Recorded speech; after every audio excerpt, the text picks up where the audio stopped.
Especially sugar patients మనం చూస్తే వాళ్ళ కంప్లైంట్ ఎవరైతే ఉంటుందో అరికాళ్ళకు సంబంధించిన కంప్లైంట్స్ ఉంటాయి. అరికాళ్ళ మంటలు రావడం, పొడిచినట్టు అవుతూ ఉండడం, తిమ్మిళ్ళు రావడం. బేసిక్గా అరికాళ్ళే ఎందుకు చెప్తుంటారు వాళ్ళు? శరీరంలో షుగర్ అనేది ఫస్ట్ అరికాళ్ళ మీద వాళ్ళకు సిమ్టమ్స్ చూపిస్తూ ఉంటాయి. అసలు అరికాళ్ళ మీదనే ఎందుకు ఉంటాయి సిమ్టమ్స్?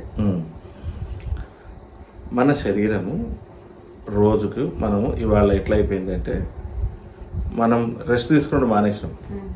పొద్దున నుంచి రాత్రి పడుకునేదాకా టీవీ సీరియళ్ళు వగైరా వగైరా చూసి పడుకునేటోళ్ళు 11-12 దాకా నిలబడి ఉంటారు లేదా కూర్చొని ఉంటారు.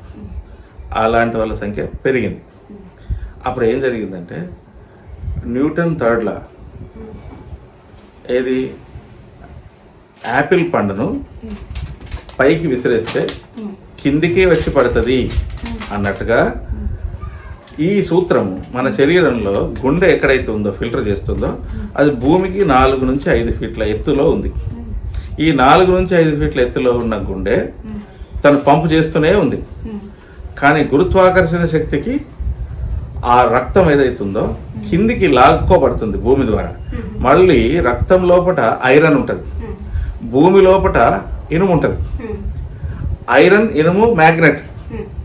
ఇప్పుడు ఉదాహరణకు మనం అనుకుందాము, మైనింగ్ ఓర్స్ ఉంటాయి, ఏది ఇనుప ఖనిజ మైనింగ్స్ జరిగే దగ్గర ఉంటుంది. అక్కడికి పోతే కనుక మ్యాగ్నెట్ లాగా రక్తాన్ని కిందికే పీల్చుకుంటుంది. అక్కడ కార్డియాక్ పేషెంట్లు ఎక్కువ. సరే, దాని గురించి మనం నెక్స్ట్ మాట్లాడుకుందాం. ఇప్పుడు నేను ఏం చెప్పాలనుకుంటున్నా అంటే, ఇలా కిందికి రక్త ప్రసరణ జరుగుతుంది. శరీరంలో హిమోగ్లోబిన్లో ఉండే ఐరన్ భూమిలో ఉండే మ్యాగ్నెట్తో లాగబడుతుంది. మరి ఆ ద్రావణం లాక్కొని వెళ్ళేటప్పుడు ద్రావణంలో ఉండే గ్లూకోజ్ నిల్వలు ఏం చేస్తాయి? పాదాలకు వెళ్తాయి. ఈ పాదం ఉంది కదా, ఈ పాదం లోపట ఏం జరుగుతుంది? ఒక ప్రెషర్, భూమికి దీనికి మధ్యలో ఒక పీడనం జరుగుతుంది. జరిగేటప్పుడు నర్వ్ ఎండింగ్స్ ఉంటాయి.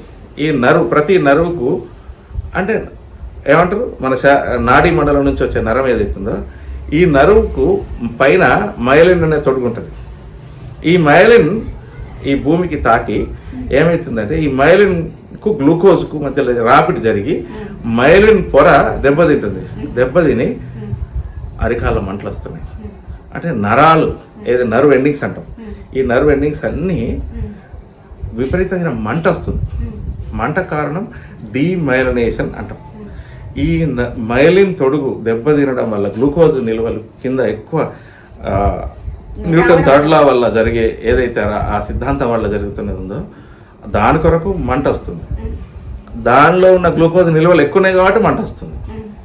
అప్పుడు ఏం చేయాలి? ప్రతిసారి ఏం చేయాలి మనిషి అంటే, వీలంత వరకు ఓ 3 గంటలకోసారో 2 గంటలకోసారో ఒక్క 2 నిమిషాలు పడుకోవాలి.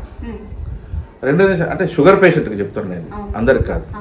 షుగర్ పేషెంట్ ఏం చేయాలంటే, అందరూ చేసినా మంచిదే, ఓ 2 గంటలు ఒకసారి ఒక్క 2 మినిట్స్ పడుకోవాలి. దట్టు ఎడమ పక్కకు పడుకోవాలి. పడుకుంటే ఏంటంటే గుండె మంచిగా కొట్టేసుకుంటుంది, అది ఆ రక్త ప్రసరణ అందరికి సమానంగా జరుగుతుంది. ఇంకా వీలైతే పడుకుని కాళ్ళను పైకెత్తి పడుకోవాలి. అప్పుడు ఏం జరుగుతుందంటే, అది మళ్ళా 24 గంటల వరకు 4 గంటల కంటే మీ స్టేజ్ బట్టి, మీ యొక్క సమస్య తీవ్రతను బట్టి 4 గంటలకోసారి కాళ్ళను పైకెత్తి ఆ గోడ దగ్గర అట్లా పడుకుంటే ఏమైందంటే, ఆ రక్తం కిందికి జరిగి అక్కడ ఉన్న గ్లూకోజ్ నిల్వలు ఏదైతే మైలిన్ అంటే నర్వ్ ఎండింగ్స్ని డ్యామేజ్ చేస్తుంది చేయకుండా ఉంటాయి. చాలా మంచి ఆరోగ్యం వస్తుంది.